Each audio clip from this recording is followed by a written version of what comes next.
course, the other side of the coin reads, unless you change how you are, you'll always have what you got. I have found in my experience that income does not far exceed personal development.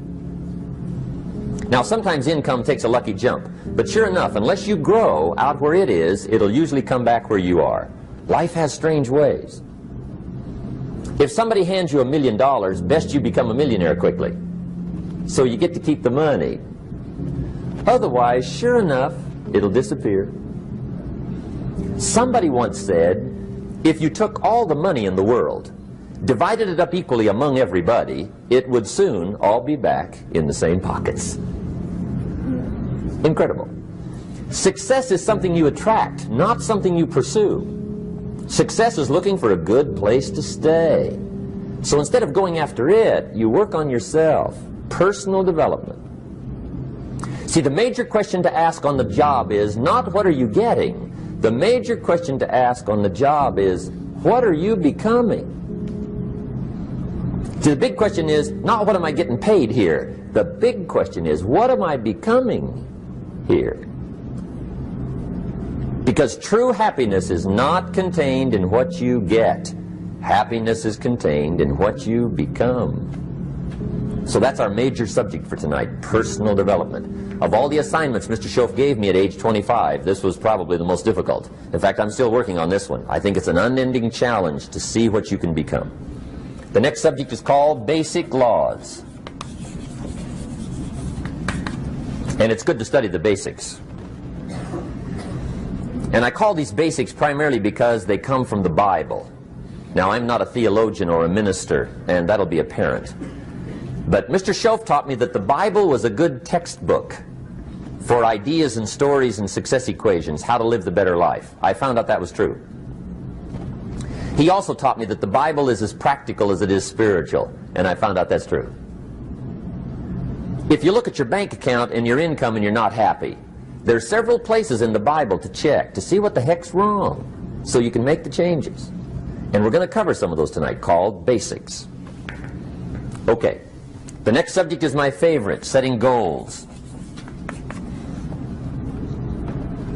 Mr. Schoaf taught me how to set goals. What a favor that was.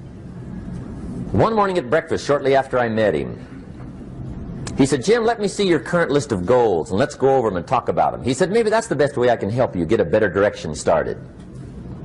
And I said, I don't have a list. He said, well, is it out in the car or home somewhere? I said, no, sir. I don't have a list anywhere. He said, well, young man, that's where we got to start. He said, I can tell you right now, if you don't have a list of your goals with you, he said, I can guess your bank balance within a few $100s. Which he did. And that got my attention. I said, you mean my bank balance would change if I had a list of goals? He said, drastically. That day I became a willing student how to set goals. And sure enough, learning how to set goals changed my life. And I often wondered why no one had ever taught me how to set goals up until age 25. I went to high school, but if they offered it, I missed it. I went to college for a year, never heard it. I worked for Sears. Really. And to my knowledge, Sears never taught it. Right? How to set goals. So here I am, age 25, married, my family's starting, I've been to college, I'm working, and I still don't know how to set goals. But fortunately, when I was 25, I met the man who taught me how, and it revolutionized my whole life. Economically, socially, personally, it's incredible. So I want to share with you tonight what Mr. Schoaf shared with me, how to set goals. It can be a life changer. Okay. The next subject is the negative part of the seminar. Life is part negative, so we got to talk about the negative. And this subject is called diseases of attitude. Diseases of attitude. There's a lot of things that can wreck your chances to do well. We live in a rather dangerous world, so you got to be not only wise, you got to be careful. Now, attitude diseases are just as bad as physical diseases, right? High blood pressure, heart trouble. I mean, a lot of things lace your chances to do well. So you've got to be careful. And attitude diseases are deadly. I mean, they'll destroy all the good things you start. Okay? So we'll go through those attitude diseases, how to spot them, how to look for them, what they are, and the cure. And I'm a pro on these because I've had them all, so I can give you excellent advice on these. Now, the last subject we're going to consider tonight is called the day that turns your life around. The day that turns your life around. And under this subject, we're going to talk about the emotions that can change your life. Human beings are emotional creatures, and emotions are powerful for life change. Now, of course, emotions are so powerful they can go either way on you. Emotions can either build or destroy. So you really have to employ emotions properly. We call civilization the intelligent management of human emotions. If you can intelligently apply your emotions in the right direction, no telling what can happen. Could turn your life around one day would be sufficient. So we'll talk about those. Okay. Now that's a lot to cover in one evening, but we'll keep at it here and see if we can't get it all done. I'd like to have you now jot down the theme of the seminar. Every seminar should have a theme, I guess. We've got one. It's on some of our literature if you happen to notice it, but if you didn't, for your notes, here it is. The theme of the seminar goes like this: the major key to your better future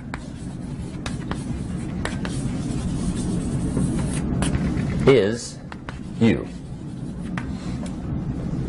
That's the theme of our seminar tonight. The major key to your better future is you. And I'd like to have you underline two words just to give it some added punch. Underline the word major and the word you, so that it reads, the major key to your better future is you.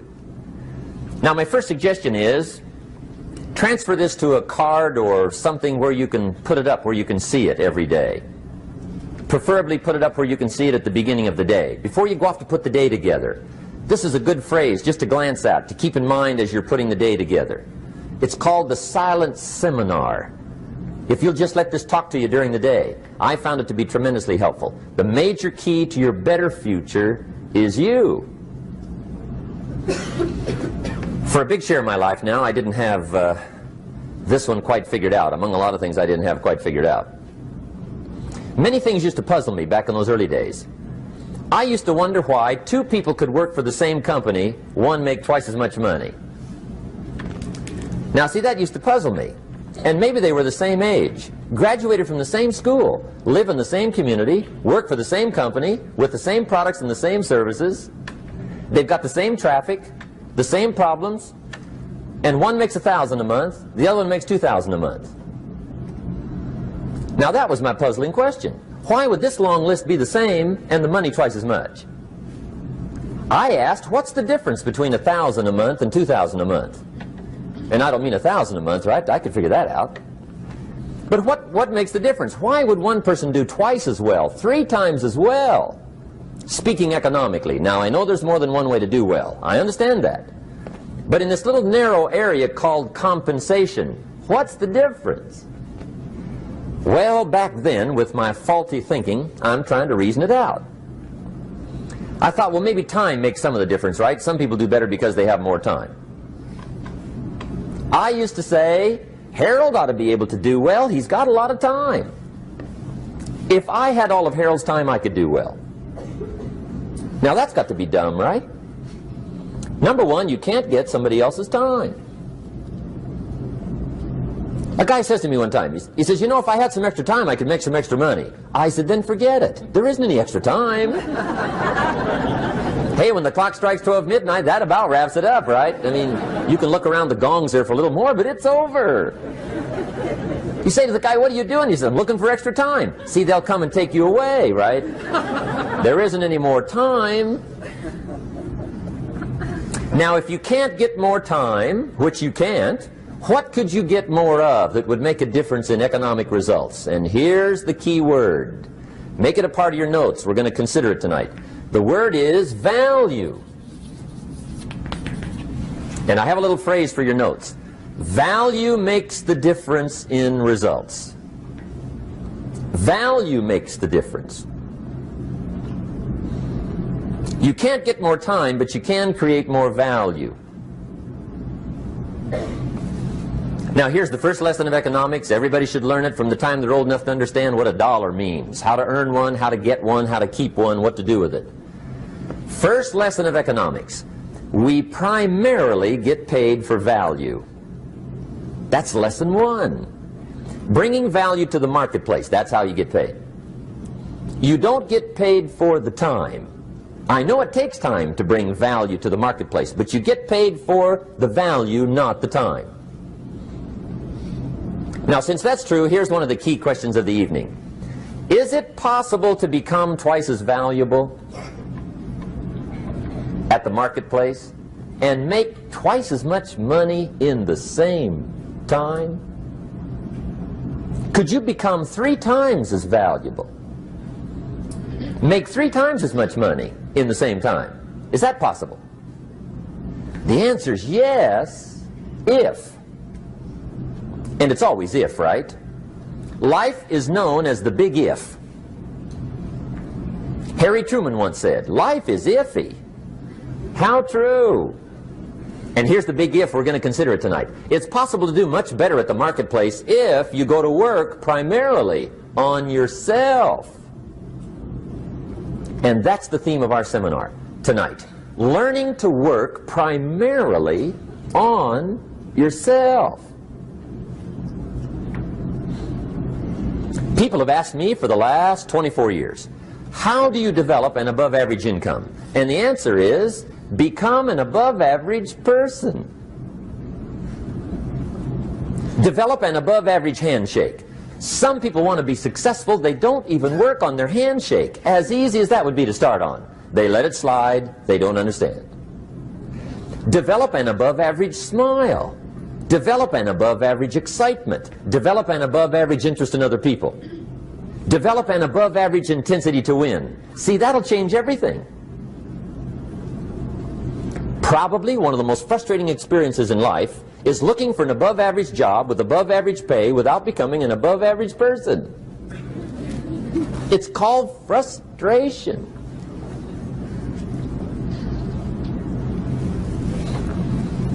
And Mr. Schoaf gave me probably the greatest clue he gave me when I first met him. He said, Jim, if you want to be wealthy and happy the rest of your life, just learn this lesson well. He said, learn to work harder on yourself than you do on your job.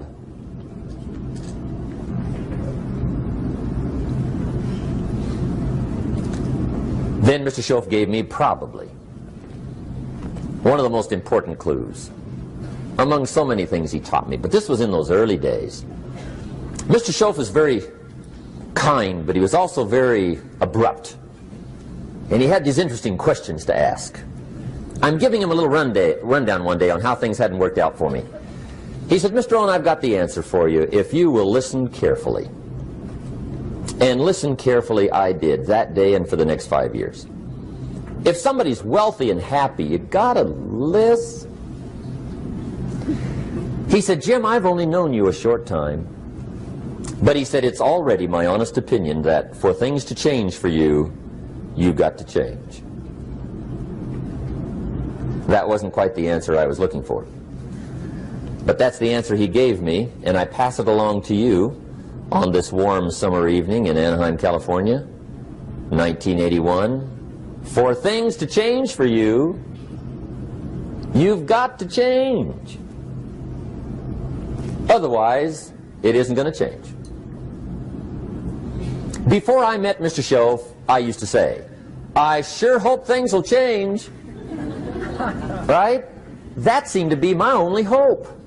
If it isn't going to change, I'm in serious trouble. And then I discovered it isn't going to change, so I'm in serious trouble.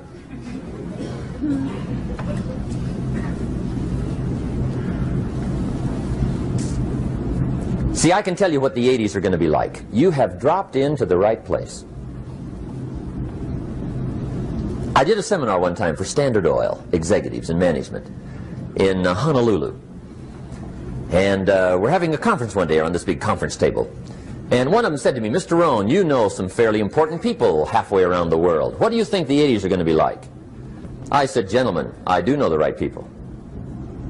I can tell you. So they all listened very carefully.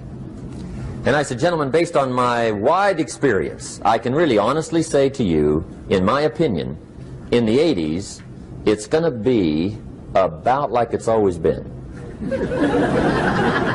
Aren't you glad you came? That's inside. I don't pass that around just everywhere. Now, of course, I said that to make a point, but I also said it because it's accurate. It's going to be about like it's always been. It isn't going to change. The tide comes in, and then what? It goes out. For 6,500 years that we know of, recorded history, and probably long before that. So it is not going to change.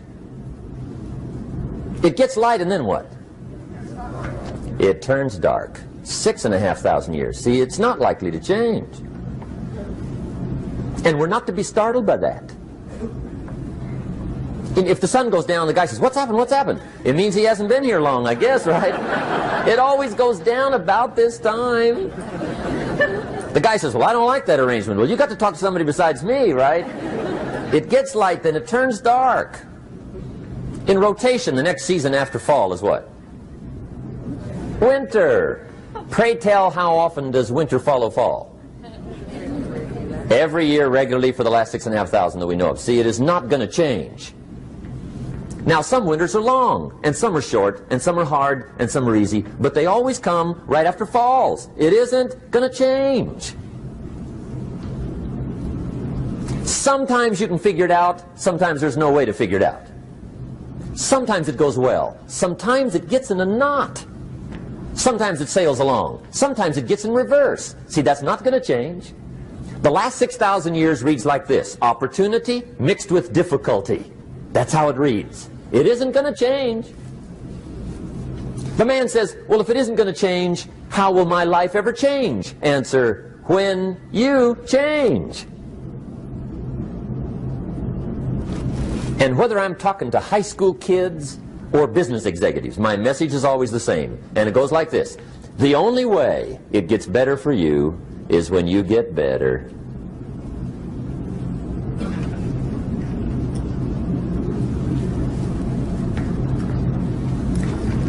Let me give you the 4 major lessons in life to learn. Here's 4 majors.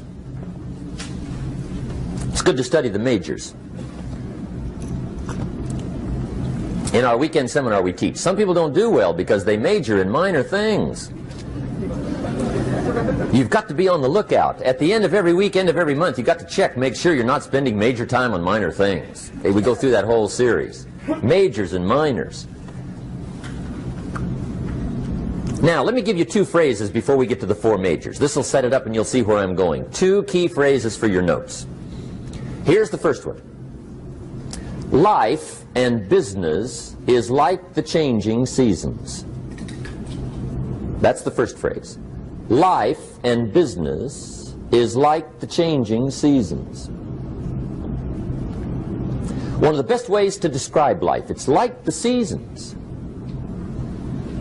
Frank Sinatra sings, life is like the seasons. Now here's the second phrase. Very important. You cannot change the seasons, but you can change yourself.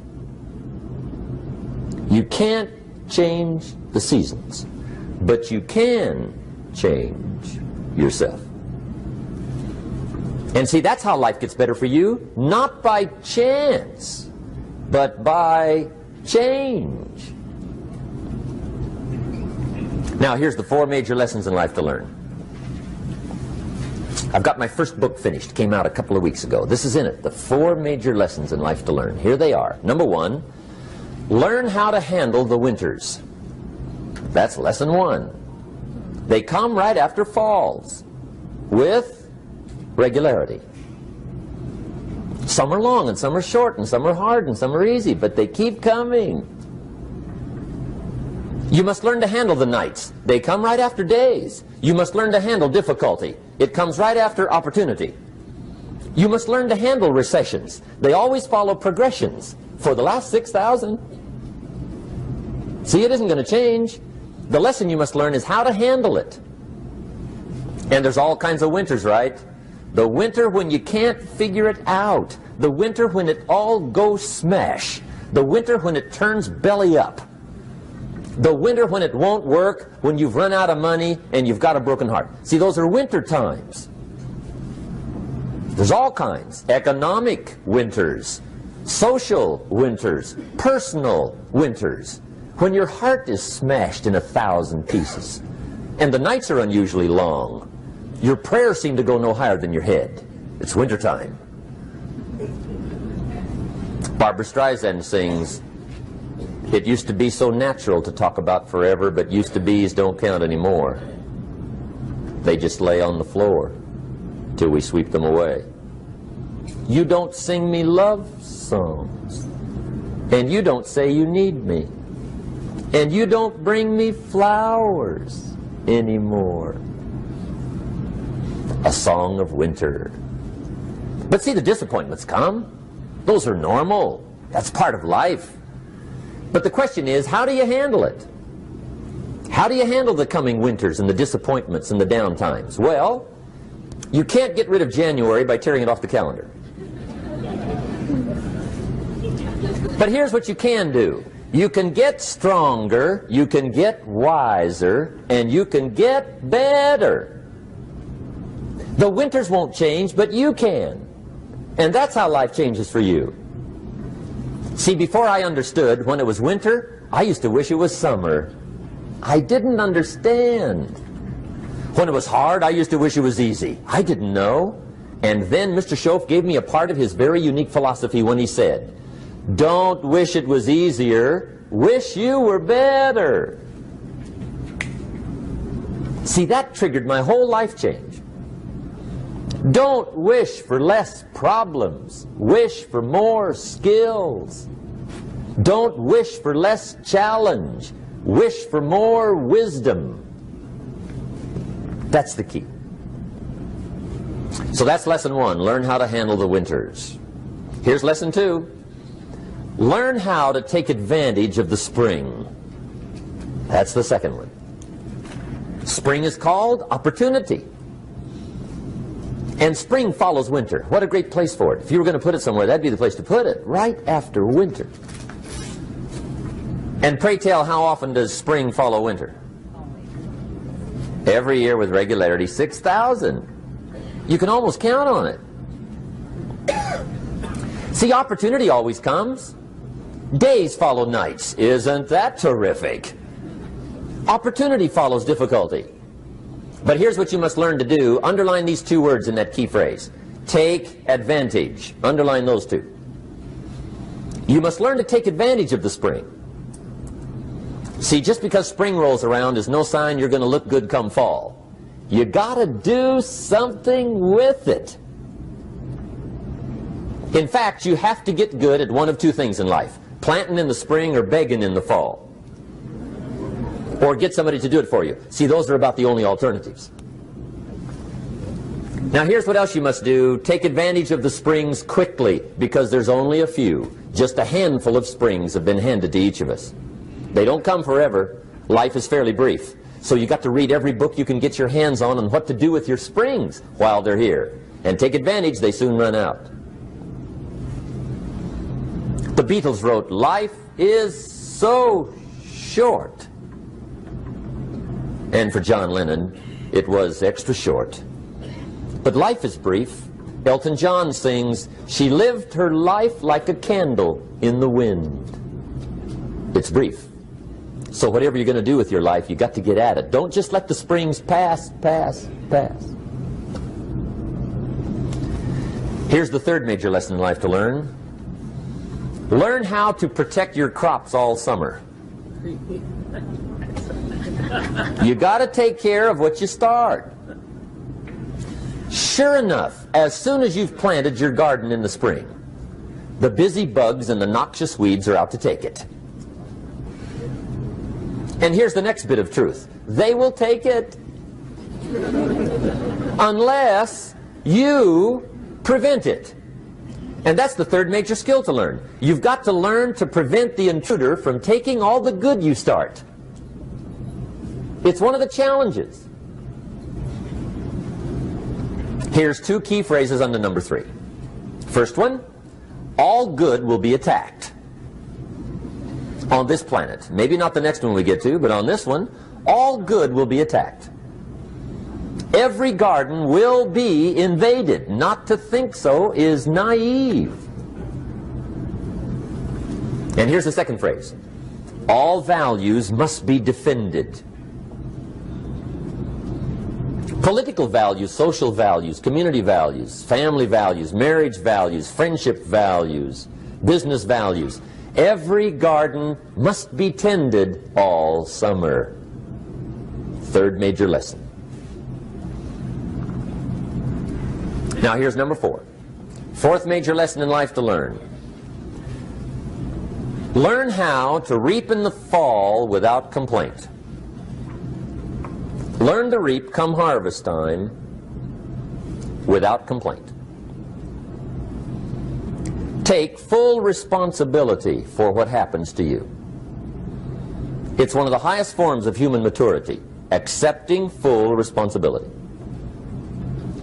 It's the day you know you've passed from childhood to adulthood, the day you accept full responsibility.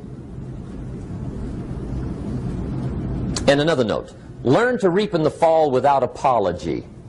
Without apology if you do well, and without complaint if you don't.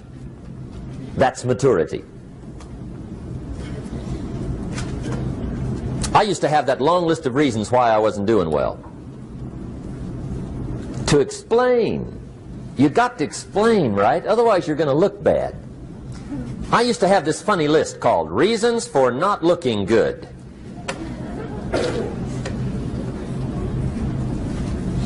I used to blame the government. I mean, you can believe that or not. It was at the top of my list. I had a lecture second to none. The government. That was on my list. I used to blame taxes. Look what you got left after they take everything. And they expect you to do well. That was on my list there. Prices, that one's easy, right? You walk into the supermarket with $20, come out with a little half bag. So I had that on the list. I used to blame the weather. I blamed the traffic. I used to blame my car. I blamed the manufacturers. I used to blame the company. I blamed company policy. I used to blame the training program. I blame my negative relatives. They were always putting me down. I blame my cynical neighbors. They're just selfish, looking out for themselves. Won't loan you money? They were on my list.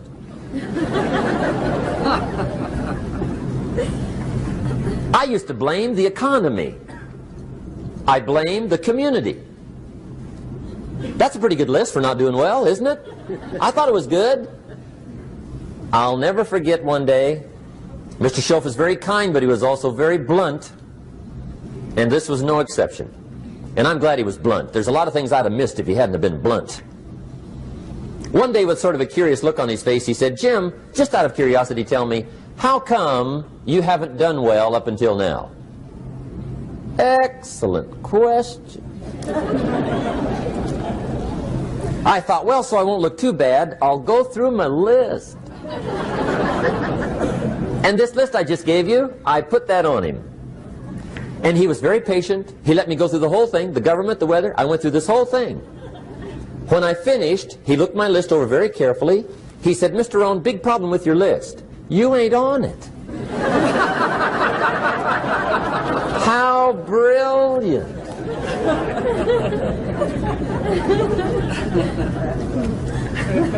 When I went to work for him a few months later, I learned very quickly to tear up my list, reasons for not doing well, and I threw it away. And I got me a fresh piece of paper. And I put one word on it. Me.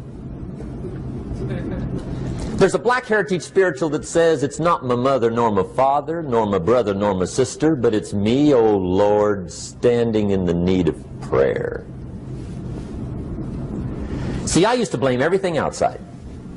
And then let me give you a little philosophy that helped turn my life around. For your notes, here it is.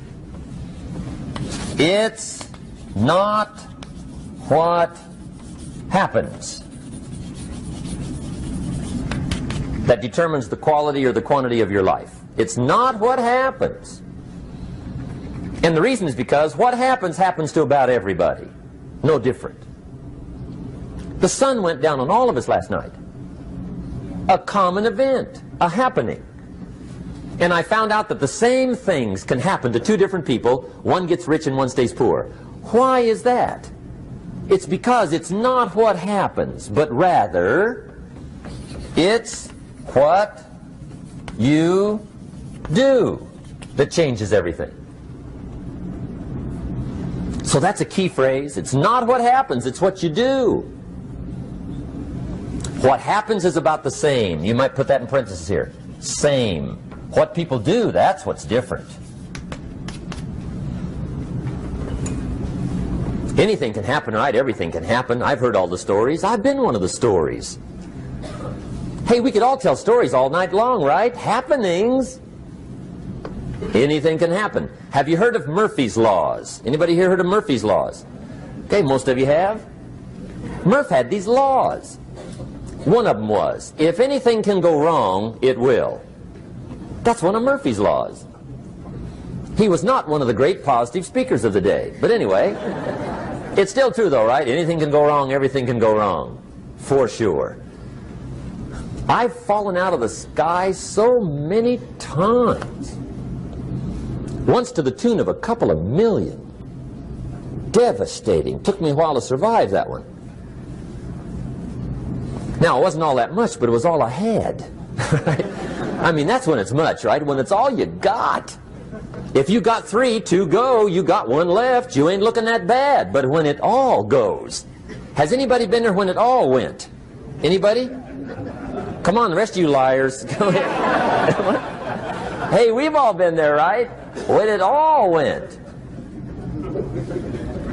Of course, it used to be a long time ago, right? When you ran out of money, got to 0, you were all through. Heck, now you can whistle right on by 0, right? I mean, they will bury you. That's what they will do.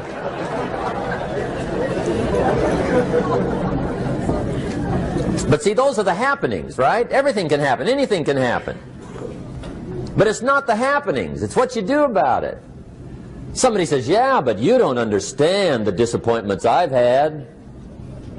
Come on. Everybody's had their share.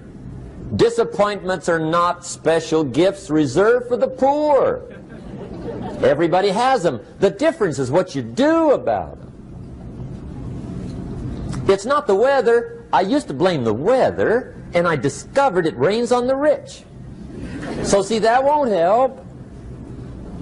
2 men wake up one morning, there's a rainstorm on. One of them looks out his window, sees the rainstorm, and he says, wow, what a storm. With weather like this, they can't expect you to go out and make sales. He stays home.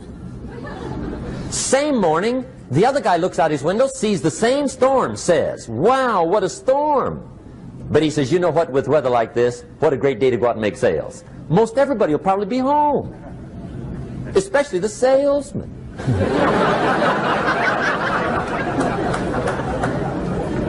See, that's the difference in how your life works out. It's not what happens, it's what you do. So here's one of the key questions of the evening. Starting tomorrow, what are you going to do that'll make a change in your life's direction? Good question. What are you going to do starting tomorrow that'll make a difference? Now see, if you don't do something starting tomorrow that'll make a difference, guess what? It's gonna be the same. And see, that way you can guess what the next 5 years are going to be like. Look at the last 5. Because the next 5 are going to be like the last 5 unless you, major key, tomorrow, change it all. Or change a little, or change something, or don't change. It's choice time. You can do whatever you want. But it's nice to know any day you wish you can change your whole life.